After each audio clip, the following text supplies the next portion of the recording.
This episode and others like it are brought to you by the generous support of my patrons on Patreon. Get some cool perks and help support the show by becoming a patron at patreon.com/secondthought. I also recently launched a new channel dedicated to the nuts and bolts of making a living as a creative. If that sounds like something you'd enjoy, you can check it out at the link below.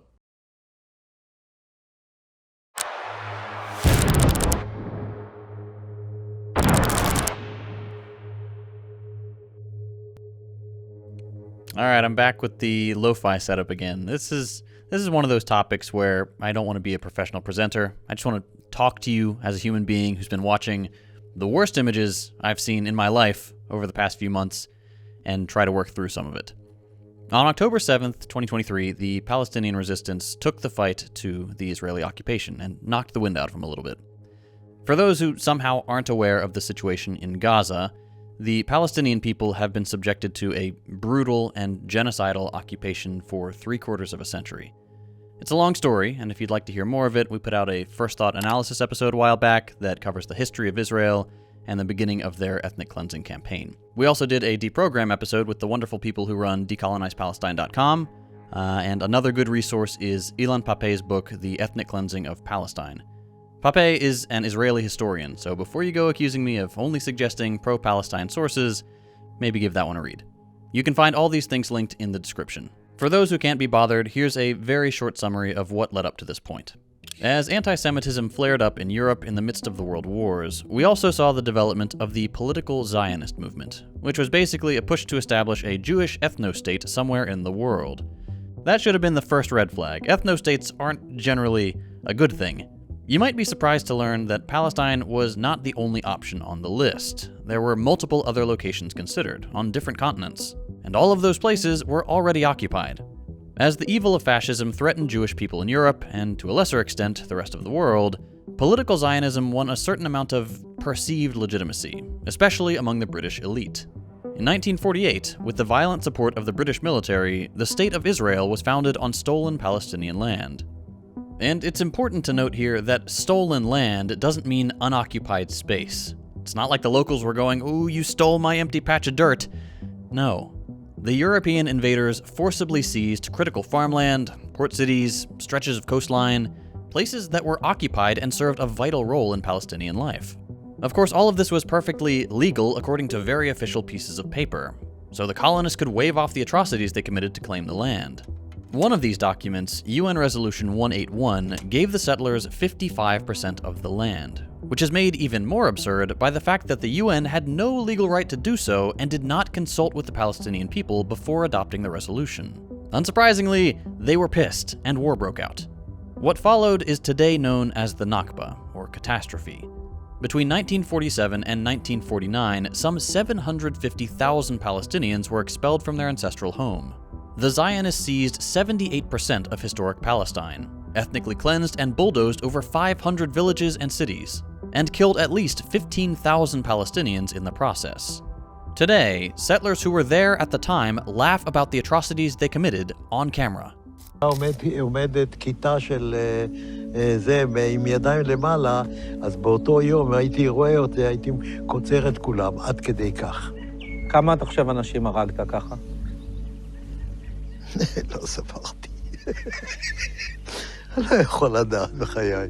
היה לי מקלע עם 250 כדורים. ותראה, יריתי, נלחמתי כולם. אני לא יכול לספור. Years from now, students will write papers comparing the Holocaust and the Nakba, and the racial animus that drove both genocides. And a lot of liberals currently both siding this genocide will nod very seriously and say, "We just didn't know how bad it was." Just like the good Germans did back in the 40s. It was bullshit then, and it's bullshit now. A lot of people think that the Nakba ended in 1948. It didn't. That was just the first major escalation of a campaign of complete extermination that continues to this day. When you see the Twitter posts saying things like, "There was a ceasefire on October 6th, realize that the people saying those things are either ignorant, in which case you can help them by providing resources, or are actively trying to obfuscate the truth. We know Israel has an army of paid posters to disseminate propaganda and shut down criticism online. Since the day the first European colonists set foot in Palestine, there has been a non-stop stream of crimes committed in the name of the political Zionist project. Palestinian homes are regularly and illegally demolished. Palestinians face arbitrary arrests and humiliating checkpoints just getting to school and back. Entire villages are ethnically cleansed specifically for recently migrated European and American Jews to build new settlements on Palestinian land. Again, these settlements are internationally recognized as illegal by international law, and this point is reiterated at every UN summit to no meaningful change. The Gaza Strip, populated by over 2 million people in an area about the size of Detroit, is entirely cut off from the rest of the world. All entrances in and out of Gaza are controlled by the Israeli military. Imports and exports are heavily restricted, and employment opportunities are essentially non-existent. Nearly all water resources are undrinkable by design, and civilian infrastructure is regularly targeted by Israeli airstrikes. Permits are routinely denied for the building of homes, civilian infrastructure, roads, sewage systems, and schools. Call it what it is, a concentration camp. If you force a population into an enclosed area, you control the food, the water, electricity, fuel, medicine, literally everything that goes in or out. If you put a high-tech fence around it with facial recognition and automated guns, if you routinely kill the people inside to further your goal of an ethno-state, what separates you from the Nazis? It's hard not to get angry when you're talking about this stuff, because it's so incredibly obvious who the bad guys are. And yet Israel dumps massive sums of money into pretending they're the victims. I don't know about you, but I've never seen a victim who can shut off their oppressor's food, water, power, and ability to move freely on a whim. So now I'm going to have to make an assumption, because I'm not going to waste my time trying to win over people who still think Israel is in the right, when they've seen all the same footage that I've seen. Either you're a decent person or you're not. So the assumption I'm going to make is that if you're still watching this video, you're one of those decent people. We're on the same page. What's happening in Gaza is the most blatant example of genocide in modern history. For the rest of the video, I want to talk about what that means. What does it tell us when a country like Israel can commit these monstrous acts and face zero consequences? When it can be condemned by the vast majority of the world, including institutions like the UN, and get away with it? When we see this on Twitter, and the Western press still says that this is all Palestine's fault. It takes 34 seconds of scrolling just to get to the names of children 1 year old. To put the scale of Israel's crimes against children in perspective, in the final years of the war, when Germany was really ramping up their extermination campaign, the Nazis killed 127 children per day in Auschwitz. Israeli occupation forces are now killing 139 children per day. At time of writing, Israel has killed over 27,000 Palestinians in 4 months. Compare that to the 15,000 killed over a 2-year period during the Nakba. And yet, despite those numbers, despite the massive rallies for Palestine around the world, despite politicians getting shoes thrown at them and trade being disrupted, we still hear nothing from the corporate media. And we can't seem to budge the leaders of the Western world. Why? The easy answer is that Israel serves the interest of the United States. Here's Joe Biden back in the 1980s. There's no apology to be made. None.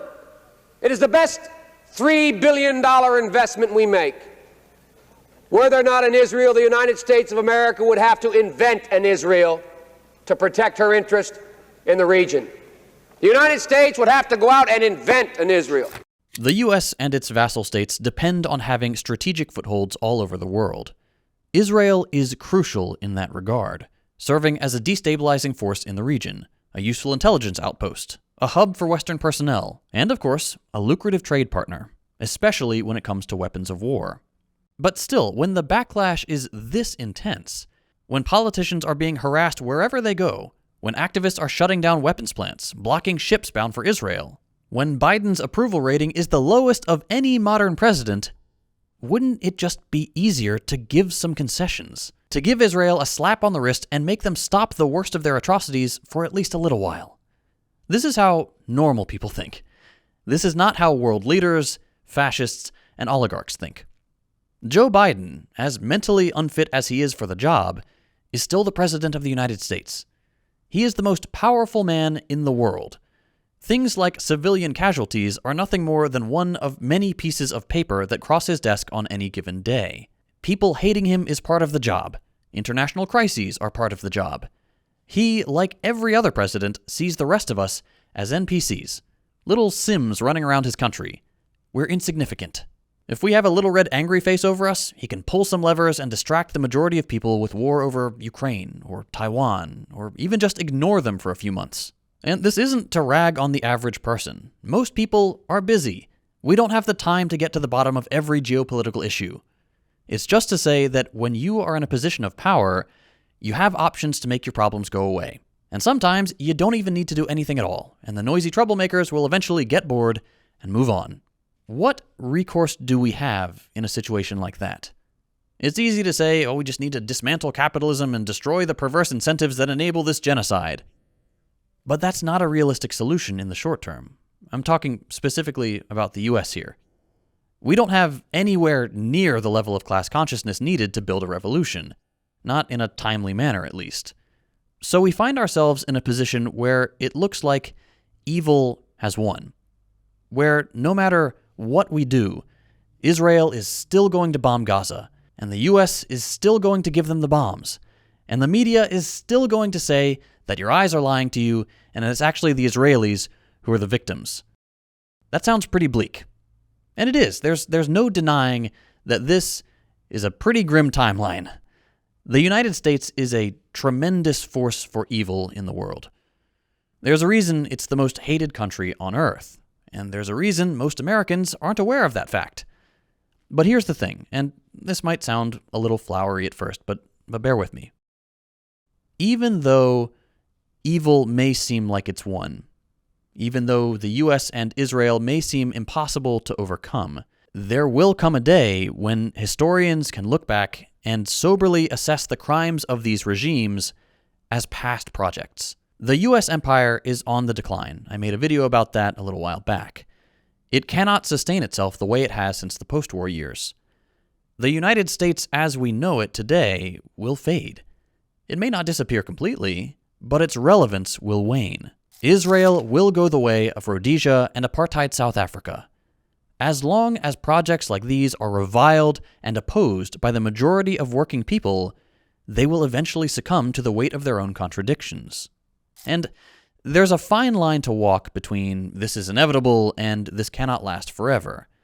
Assuming something is inevitable is not the correct approach. That leads to complacency. But recognizing that evil cannot stand against the determination of the masses forever, that's inspiring. That leads to people getting involved, joining organizations, actively working to prevent things like what's happening in Gaza. Hope and determination is the right approach, not complacency. And certainly not doomerism. Yes, it's incredibly painful to watch the footage coming out of Palestine. Yes, it's normal to feel overwhelmed or helpless. But all you have to do is search the words Palestine March or Rally, and you'll be reminded that millions and millions of ordinary people just like us are making a difference. We're helping get food and medicine to people who need it. We're educating our peers.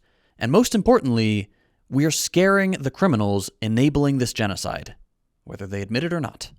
Another thing to consider is that even though there are something like 40% of Americans who still support Israel, that number is dropping. Ugopnik made a fantastic video a few weeks ago about the era of war crime influencers, where he talked about this bizarre need the occupation forces seem to have to broadcast their hideous war crimes to the world. I'm sure you've heard the quote, "Never interrupt your enemy when they're making a mistake." The Israeli apartheid regime is making a mistake by not cracking down on their stormtroopers blasting their war crimes out on TikTok. No one on Earth can watch these freaks cackling about blowing up homes and murdering children without at least a little bit of cognitive dissonance. Even the staunchest supporters of Israel are squirming just a little bit. Except, of course, the ones paid handsomely not to squirm. Israel has shown the world what it represents. It stands for genocide, apartheid, ethno-nationalism, a fascistic desire to cleanse a land they believe belongs to them, and build pizza places and hotels on the graves of the indigenous population. No matter how hard the colonists try to erase the past by destroying mosques, universities, burial sites, entire villages, they can never convince anyone but themselves that they are indigenous to the land they are so callously destroying. Uprooting trees, salting the earth, poisoning the water. Native populations don't do that to the land they love. So let them show the world who they are and what they stand for. every video posted to TikTok, every piece of propaganda debunked. It will all go in the history books when inevitably this genocidal regime is relegated to the dustbin of history. The only way to ensure a bright and peaceful future in the region is to reestablish Palestine as it was before the Zionist project. A multicultural, multi-faith community with roots reaching far back into history.